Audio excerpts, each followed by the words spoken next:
Hello, I'm Hatter from Games Squared, and I'm bringing you the Refrain Necrolance list from the match. Now, I should preface this with saying I'm not totally familiar with this deck, but I have run similar decks before, and the core concept remains the same, as well as the majority of the cards. But let's get right into it with the ruler! Reflect, Child of Potential, the all-you-can-use toolbox that gained so much infamy and nearly killed the game. He judgments for 0, but his other side uses magic counters, which his first, well, I do say first and only ability, but in reality this ability can do one of 3 things. Choose one. Play this ability only once per turn. Target Resonator gains +2/+2 until end of turn. Put a magic counter on this card.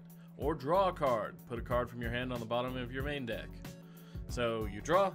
I don't like what I just drew. Or I don't like this one. Or I'm going to cycle my entire hand over and over and over and over and over again. It allows so much consistency. You just kind of whoop, meh, whoop, meh, whoop, meh. Oh, so good. Or recover target Resonator at end of turn. Put a magic counter on this card. Those are the 3 abilities, and they allow you to cycle your hand, recover an attacker, or buff an attacker, which is going to be relevant later. I should also note that his first ability was errated at one point to say play only once per turn and only during your turn. Because when he first released, you were drawing a card, you were cycling a card on your turn, you were cycling a card on their turn, you were cycling a card on your turn, cycling a card on their turn, and you were basically drawing 3 cards every turn. Admittedly, you did have to cycle 2 down in order to do that, but it didn't matter because your consistency was so great. But now that Judgment of 0 comes into play after you've built up a few magic counters, or used his bullshit regalia to give him more magic counters, which this deck doesn't do. Because it's not a control shell, it wants to aggress. It doesn't want to draw that regalia and drop it and then just kind of Refrain, Child of Convergence. He has 0. Put this card in your ruler area as a ruler. Play this ability only during your opponent's turn. So, you've got it, and on your opponent, you've got it on this side. Basically, you judgment at the end of your turn after using your ability. Then you've got this side as this ridiculous threat on your opponent's turn, and then it can just flip back and gain more magic counters. Oh my god. It's insanity. It's truly insanity. Also, this isn't a play this ability only once per turn thing. It's a play this ability only during your opponent's turn. So, if you play it and they're like, I'm going to try to destroy it, you just play it again, and play it again, and play it again, and play it again, and play it again. That's why they created Black Moonbeam. However, that doesn't really do much. Black Moonbeam more destroyed other J rulers easier than just Refrain. But onto her main abilities. Rest, remove 2 magic counters from this card, return target Resonator to its owner's hand. Utility, makes your opponent cry, removes a blocker, really good. Or you can rest and remove X magic counters from this card. Cancel target normal spell your opponent controls with total cost X. So you can cancel their cancel, or you can cancel their game-winning buff spell, or you can cancel their search spell, or what have you. Incredibly strong. Or you can rest, remove 4 magic counters from this card, search your main deck for a card, and put it in your hand. That was what it was mainly used for. The cancel and the return are pretty good on their own, but being able to search any card in your deck once per your opponent's turn, because with most of the original decks you had all the regalia, and once you got the regalia on the field you were basically flipping every turn, searching for a card, putting a card on the bottom, drawing cards, and you get through your entire deck pretty fast. Refrain is one of the most broken rulers in the game. However, it's recently been overshadowed, and its power still remains, but the power creep has slowly gone past it. When it first released, there was no ruler that could beat it. Every tournament was 8 Reflect Refrain top, 8 Reflect Refrain top, 8 Reflect Refrain top. Eventually, you started getting something like Blazer top, and you started getting like Dark Alice top, but those were like 1 or 2 ofs.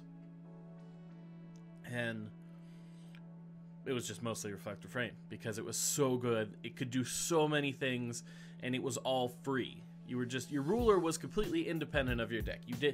You didn't care about any interactions with your deck cards and your ruler. You just kind of used this as your control shell, and your deck could do whatever you wanted. It was one of the most varied deck times, but people with a low skill ceiling could not use Reflect Refrain effectively, and they were quitting because the more technical minded players were just destroying them with it. But this isn't a debate video. Let's move on to the actual main deck, starting with one of the best fire cards, not red, fire cards in the entire game. One of my personal favorites, Guinevere, the Jealous Queen. 1 red, 200, 400, rest, banish a Resonator, draw 2 cards, and then discard a card. Oh, it's so strong. It's so strong. It's so strong. It's so strong. And it works with later cards because you get a Necrolance, and then you discard said Necrolance, and you've effectively drawn an extra card, and you don't even care about discarding. Cards with Remnant, Necrolance, cards that do things from the grave, all benefit her. And because you're only discarding 1 after drawing 2, you're cycling through a lot and keeping some of that value. You're not just draw 2, discard 2. You're not getting an even trade, really. No, you're getting up. When you get 2 or 3 Guineveres going on your field, you are drawing 6 cards per turn, 7, 8 cards per turn, depending on what you sacrifice. She is so strong. And then she's got her little other ability that is often ignored and often forgotten, but nonetheless extremely powerful. 1 red and rest, target Resonator you control gains +4/+4 until end of turn. When it deals or is dealt damage this turn, banish it. This allows things to fight bigger things. If you're looking to trade, this is a very good thing to do. Or if you're looking to say, oh, I don't know, like, well, what would you say? Give something a buff to use its power, some kind of ability, or buff it to trade, or buff it for that little bit of extra damage that you need to close out the game. It's very nice. You're losing the Resonator, yes, but you don't often care. Because, say you throw it on Priscia, the Pursuit of Exploding Flame, which is in the deck. You buff her by 400, she hits your opponent for 11, and then she dies and deals another 500 damage. This is very good, and very good for closing out games, basically. But next we have the best Guinevere sacrifice, Guinevere Eat Egg, Rook Egg. 1 red, 0, 200.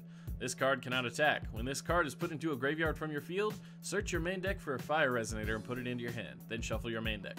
This paired with Guinevere is amazing because it turns her Banish a Resonator, draw 2, discard 1 into a Banish a Resonator, search 1, draw 2, discard 1. So you're getting a Lance, you're getting another Rook Egg, you're getting another Guinevere on top of her draw. Your hand explodes. You get so much value out of Guinevere Rook Egg. Oh, it's so beautiful. It's why things like Turbo worked. Because when Turbo existed, you could draw through your entire deck with a couple Guineveres while keeping the Rook Egg and the consistency and just accessing every tool you had available to you in your deck. And you didn't care. It was wonderful. I loved it. It was my favorite thing. But in this deck, it helps you grab a Lancelot, and it also combos with our next card. Cthulhu, the Living Flame. A 500/500 swiftness for 3. Oh, that's pretty bad now, isn't it? No. Because it has one of the least used abilities in the game, I think. Because it really only sees play with Cthulhu. Incarnate. Incarnate is you banish a number of resonators equal to the number of will symbols besides incarnate, they have to match, and then you could play it for free. So this has incarnate red, so you banish a fire resonator and play it. You do what I like to call the Cthulhu train with it, where you open, you play a rook egg, you hopefully have 1 or 2 Cthulhus in your hand. You play the rook egg, then you banish it to incarnate a Cthulhu, and search another Cthulhu. Then the Cthulhu you played swings in their face for 500. Then you incarnate that Cthulhu onto another Cthulhu and swing for another 500. And if you happen to have a third Cthulhu, like you had 2 in your starting hand, you then do that and hit them for another 500. 1,000 to 1,500 damage on your first turn, which is quite amazing. And this is usually before your opponent can do much of anything, honestly. Because if you go first on your first turn and you run a Cthulhu train on your opponent, they're likely not going to recover because you're not losing much to it. Yeah, you're banishing your resonators, but you played those resonators for free in the first place, so you haven't spent any resources towards them. And the rook egg replaces itself by searching a Cthulhu, or maybe searching a lance for your turn 2 play. It's very good, very nice, gives you a search, destroys your opponent in their face. But later on in the game, it becomes kind of a dead card. Like, turn 3 and pass, it's just a 500-500 that's going to get blocked and then be sad. But, like I said, you search for the powerhouse, and part of this deck's namesake, Lancelot, the Knight of Mad Demon. The best aggro resonator in the game, in my opinion. He's 2 red, so he drops turn 2 or turn 1 if you have Energize. He has Swiftness. As you choose to attack, you must choose this card if able. So he has to be your first attacker, but you don't have to choose to attack. That's the key difference between him and something like with Bloodlust or something, where they have to attack every single turn. He also has, whenever this card attacks, if this card's attack is 1,000 or more, this card deals 700 damage to target resonator. So you pump him, like with Reflect Refrain, give him +2/+2, or you use Giant Growth, or you put a Necrolance on him, or 2 Necrolances on him, and he swings and deals 700 damage to something. He swings, removes a blocker. He swings, kills one of your opponent's things. He swings, deals damage to a thing that's really strong, and then finishes it with his combat. And then, so you can actively abuse that ability, he has 1 red. This card gains +100, 0 until end of turn. So, late game, you can buff him. You can buff him for, like, just getting that effect if you have no other way to. You can buff him to try to close out the game. You can buff him to deal extra damage, etc., etc., etc. He is so strong, he is so good, and he is so wonderful.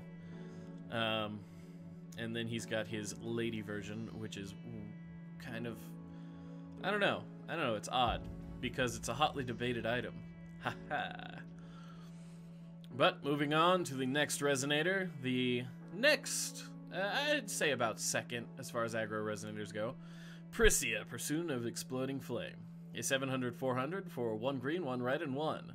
Swiftness, target attack, first strike, so she's a resonator killer. With low defense, so she dies easily. But your opponent doesn't want her to die, because when she dies, it deals 500 damage to your opponent.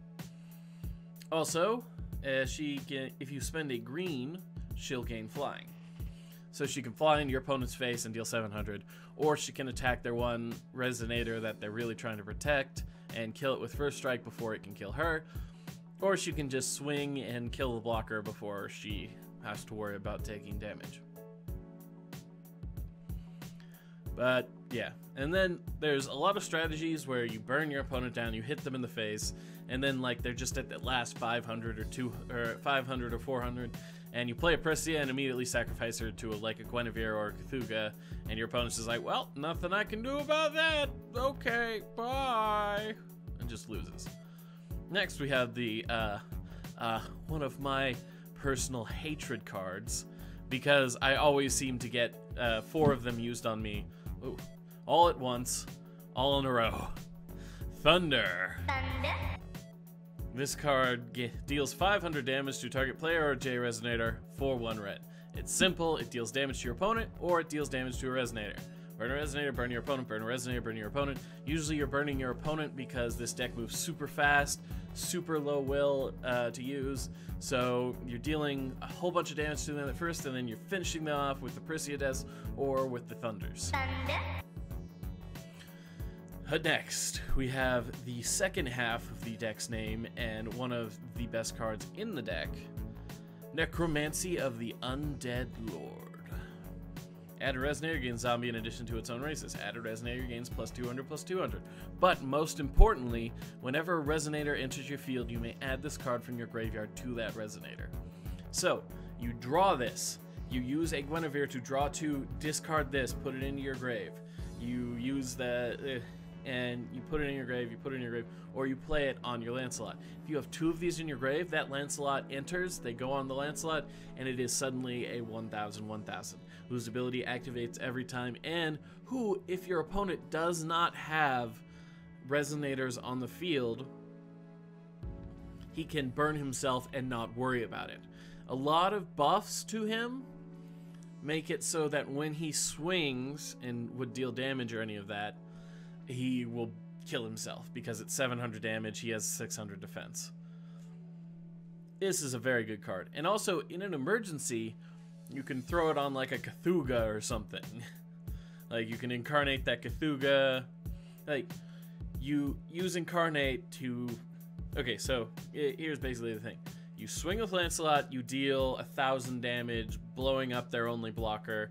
They're like, oh, well, crap, I guess I'll go down to 1,000 or 900, or 900 would be the best. And you're like, oh ho, you know those 2 things? I'm going to incarnate my Lancelot, drop the Cthulhu. Lancelot's hit the grave already as part of playing Cthulhu's cost, so it enters the field. Those Necromancies are already in the grave, so you take those Necromancies, throw them on your Cthulhu, and then bash their face in for 900.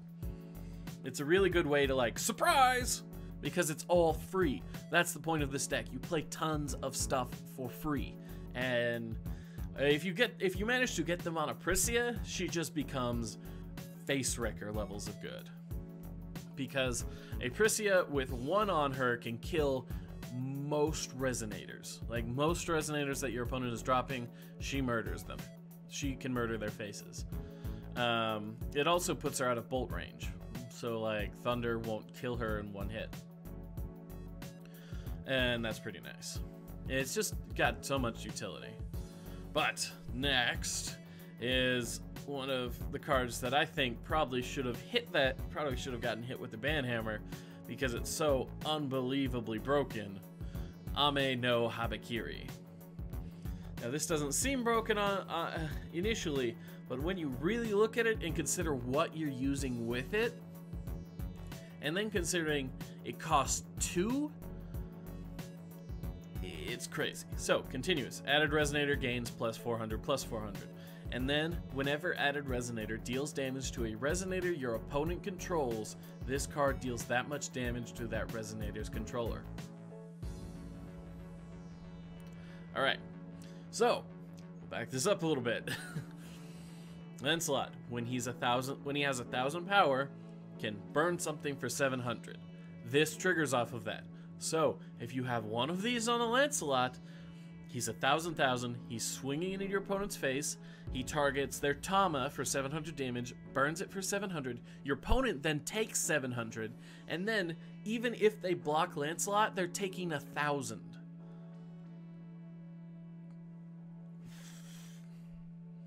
And this can happen on turn 2.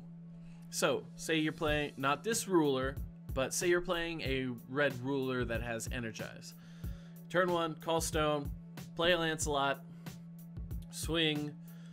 Turn 2, call Stone, play an Ame no Habakiri on that Lancelot, swing, burn their elf, burn whatever they've played, and then explode them in the face for 1,000. This hits so hard, so fast, it is very hard to deal with. It's almost impossible, honestly, to deal with. However, there is a lot of addition destruction nowadays, so it's not as big of a threat. But when it existed, there were one, maybe two things that could kill it, so you really weren't like dealing with it when it came into field. Also, if they get two, that's doubling whatever damage, and it's game over at that point. If you get two of these on a Lancelot, your opponent should probably just scoop. Like, because they're swinging, dealing 700 to something and 14 to your face, as well as dealing, what is it, 2,800 to your face if he swings into a resonator. Scary, scary. But next we have the one of the more newer one of the more newer cards that really helped out aggro decks. Sylvia, Blade of the Supreme King. Attack 600, defense 600. Will of Despair, doesn't matter. Swiftness, whenever this card attacks, target J resonator cannot block this turn. So you play her for 2, immediately swing, and you take one of their blockers out of the mix. If you're using Lancelot with the Ame no Habakiri, you probably make it so their thing that can kill Lance can't swing, or can't block. Or you're making it so their J-Ruler can't block, because Ame no doesn't trigger on J-Rulers. So she just takes a blocker out of the picture. She's really nice, really good later game card when you're just trying to get past elves, trying to get past blockers, that sort of thing. Let's talk about one of the necessary includes into nearly every deck at the moment. Otherworld Dreams. 1 green quick cast, Kit Kat.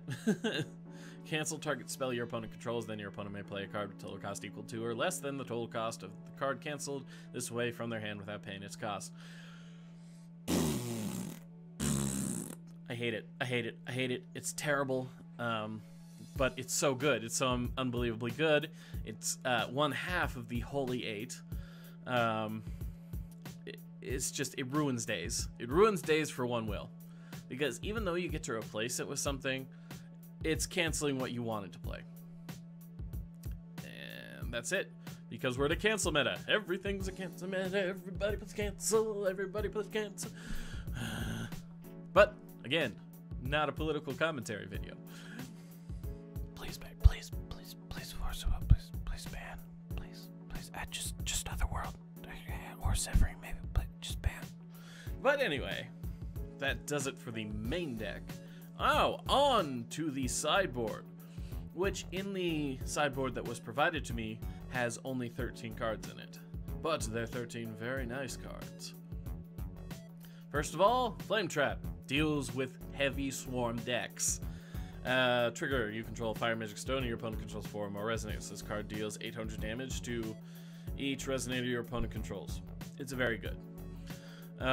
Elf decks, fairy decks, any deck that puts out 4 or more resonators, this will destroy, because most resonators die to 800 damage. And if you happen to get 2 out, you're going to wipe their board and make them very, very, very, very, very, very sad. Also, a common thing that is not known about chance standbys. If the trigger conditions are met, you can play them from your hand. They just are not free if you do that. You have to pay for them. Just a neat trap advice. So you can pay 2, put it on the field, but then anyone who's familiar, who's played Swarm decks before, or has used Flame Trap before, knows and will be like, okay, I'm not going to drop a 4th Resonator. Or you can play it, keep it, hold it in your hand, and then be like, boom, Flame Trap. And they'll be like, oh no, my Resonator. Oh no. No, that does it for that card. Next we have a 2 of Susanoo, the 10-Fist Sword. This is included in case your opponent is dumb enough to run Turbo, or if they are dumb enough to run any of the Vingolf 3 rulers. Just if they have a dragon, you drop him for 3. He has Swiftness, Pierce. When he enters, you can attach an Ame no Habakiri from your hand to him. When he enters, you can deal damage equal to his attack to target resonator your opponent controls. So if you have that Ame no, if your opponent has like a Gwyber, like they're playing Turbo, you pay 3, you drop him, you play an Ame no on him, he becomes a 16/16, then he deals 1600 damage to that Gwyver. Your opponent takes 16 thanks to the Ame no, then you swing with a 16/16. He's so good. He's so good. And has a little bonus prize. If he gets otherworlded, your opponent, he does still cost 6. So you can play basically anything else you control. Next up, we have Flame of the Outer World.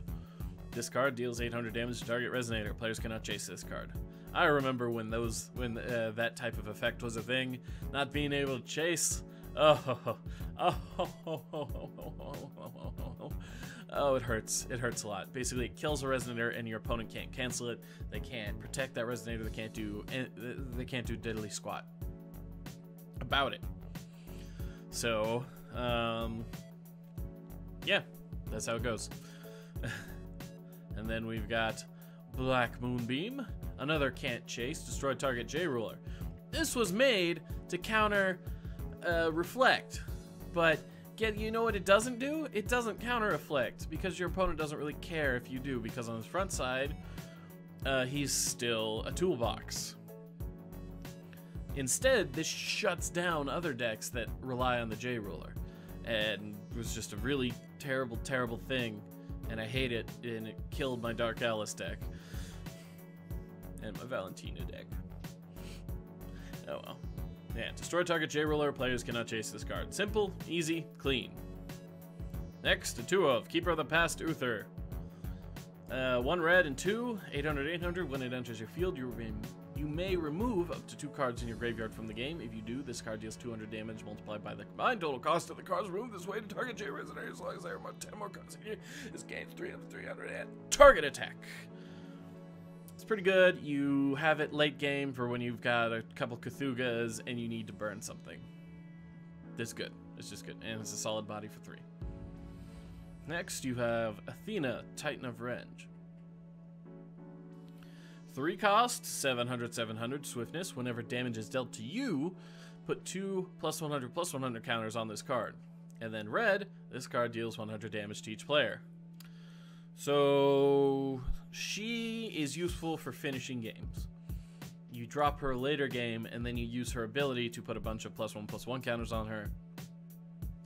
And then you swing, and they can't do basically anything. Even though they bear magic, the +1/+1 counters remain and still give the buffs. And you can also use her red ability to kill them if they've got 500, 400, little amounts of life, and you're just trying to get that last little bit of damage pushed through. She does that for you. Just pretty strong in general. We've got another one of Little Dread, the Fake Red Moon. 2 red and 1, 800/800. Target attack, Awakening for 1 red. Enter, target resonator gains +600 -600, so you can kill a 2-drop, or you can give one of your massive Lancelots a good buff to destroy your opponent's face. Or you can do her next ability, Awakening for 1 red and 1. Recover target resonator. You gain control of it until end of turn. It gains swiftness until end of turn. So if you pay her full 6, you do her full Awakening, you take one of their big resonators, give it +6 -6, take control of it, give it swiftness. It swings and does damage to your opponent, or they block it, etc., etc. Then you banish that resonator to your Guinevere, and suddenly they're out of resonator, and you've gotten a good swing. It's all amazing. It's really good. But that does it for the sideboard. On the stone deck, another really simple stone deck. We have 4 Blasting Waves, produce green or red. We have 4 Magic Stone of Scorched Bales. We have 1 Little Red, the Pure Stone, which is amazing in this deck, because if you have 1 Little Red and your ruler, Little Red gives Lance a +2 bonus, +2/+2, and then Reflect Refrain gives him a +2/+2. So if you have this stone, you have Lancelot at all times, and it's really nice. Then you have just to round out the red-greenness, the Magic Stone of Summer Breeze, one of. It's a magic counterstone. It's not that great, but it helps you maintain consistency. Anyway, that does it for the Necrolance deck, which revolves around drawing cards, discarding cards, and then using those discarding cards to get a lot of free value. And then Cthulhu Train. Choo-choo! Cthulhu Train! I got hit by the Cthulhu Train. It didn't feel good. It didn't feel good, man. Anyway, thank you for watching. If you have any comments on this deck, maybe little changes you think it could go through, or if you have a Necrolance list of your very own, I know there have been some Blazer Necrolance lists that also run, what is it? Split Heaven and Earth, so you run all your basic stones, then you run Split, so your opponent is just tons of pain. I'd love to see them in the comments down below. And if you would like to see this deck in action, please check out the Feyre Reflect Refrain match that we had. Anyway, thank you for watching. I'll see you in the next video. Bye-bye.